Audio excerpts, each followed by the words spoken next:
আজকে বানাবো ধোকার ডালনা। তার জন্য ছোলার ডালটা বেশি নিয়েছি 2 কাপ, আর হাফ কাপ মসুর ডাল দিয়ে এটাকে ভালো করে ভিজিয়ে রেখেছিলাম। এবার এটা ভেজে নেব।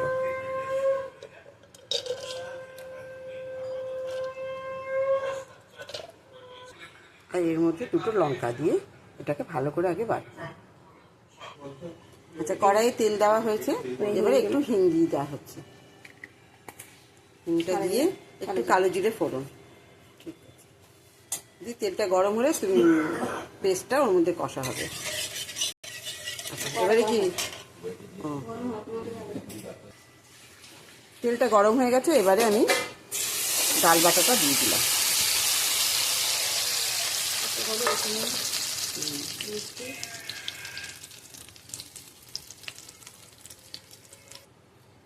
আচ্ছা, এবারে পরিমাণ মতন নুন দিয়ে দিলাম, একটু চিনি,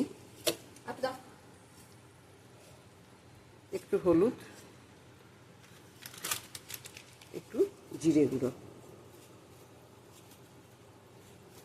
দিয়ে এটাকে এবার ভালো করে এবার দেখো ভালো করে ডালটাকে এর মধ্যে কষে নেওয়া হচ্ছে, একদম শুকনো শুকনো করে, তারপর এটাকে নামাবো।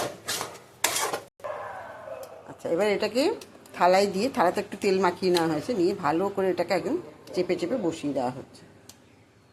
এবার এটাকে পিস পিস করে কাটা হবে।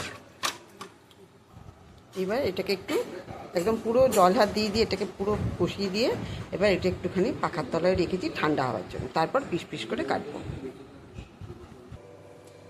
এবার কড়াইয়ে তেলটা দিয়ে দেওয়া হচ্ছে, তেলটা ভালো করে গরম হবে, আর ওইদিকে ওটাকেও পিস পিস করে কেটে নেবো। কড়াইয়ে কিন্তু রিফাইন তেল দিয়ে এটা দেওয়া হচ্ছে, মানে রিফাইন তেলেই ভাজা হবে। এবার পিস পিস করে কাটা হচ্ছে, আর কাটছেন আমার এই রানিমা।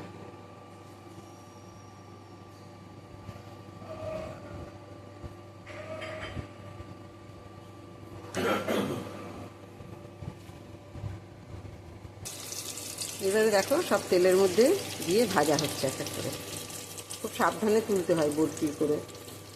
বাহ, তারপরে তোমাদের দেখাচ্ছি। দেখো লাল লাল করে এগুলো সব ভাজা হচ্ছে, এখন ভেজে তুলে রাখবো, তারপরে ঝোলটা বানাবো, দেখাবো। আচ্ছা, বড়াগুলো সব ভাজা হয়ে গেছে, দেখো একদম মচমচে করে ভাজা হয়ে গেছে। এবারে আলুটাকে ভেজে নেওয়া হচ্ছে আগে। আচ্ছা, ভাজা হয়ে গেছে, আলুটার মধ্যে না একটুখানি হলুদ আর নুন দিয়েছি, সেটা তোমাদের দেখানো হয়নি। এবার আলুটাকে তুলে নেব। এবারে জিরে ফোড়ন দেওয়া হলো, আর তেজপাতা, আর গোটা গরম মশলা, দারচিনি, মানে এলাচ, ছোটো এলাচ, এগুলো সব ফোড়নে দেওয়া হলো, দিয়ে এটাকে ভালো করে এবারে একটুখানি তেলে নাড়াচাড়া করে নেব। ফার্স্টে টমেটোটা দিয়ে দেওয়া হচ্ছে তেলের মধ্যে। না, এবার আদা দিয়ে দাও, 2 চামচ আদা দেওয়া হবে, আর একটু জল দাও।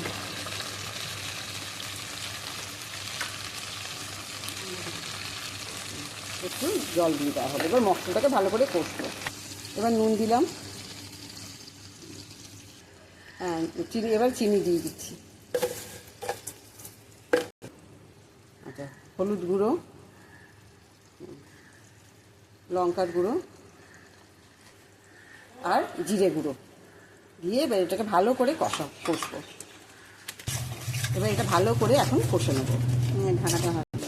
মশলাটা কষা হয়ে গেছে, এবার আলুটা দিচ্ছি, এই দিক দিয়ে দাও, এই হাত দিয়ে দাও। এবার আলুটা দিয়ে আর একটু কষা হবে, এবারে একটু ঢাকা দিয়ে ওটাকে করা হবে। পুরো মশলাটা খুব ভালো করে কষে গেছে আলুর সঙ্গে, এইবারে জল দিয়ে দেবো।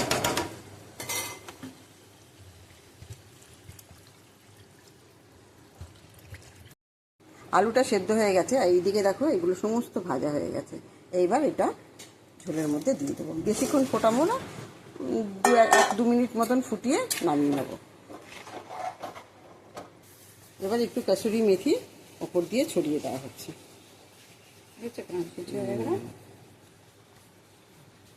আর দুটো লঙ্কা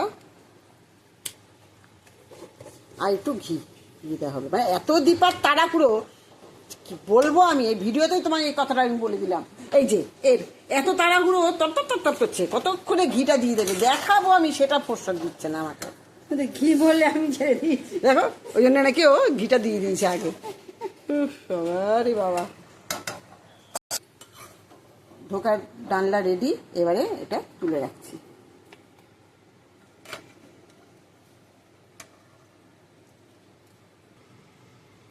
ধোকার ডালনা রেডি। রেসিপিটা তোমাদের কেমন লাগলো কমেন্টে অবশ্যই জানিও। টাটা বাই বাই, আবার পরের ভিডিওতে তোমাদের সঙ্গে দেখা হবে।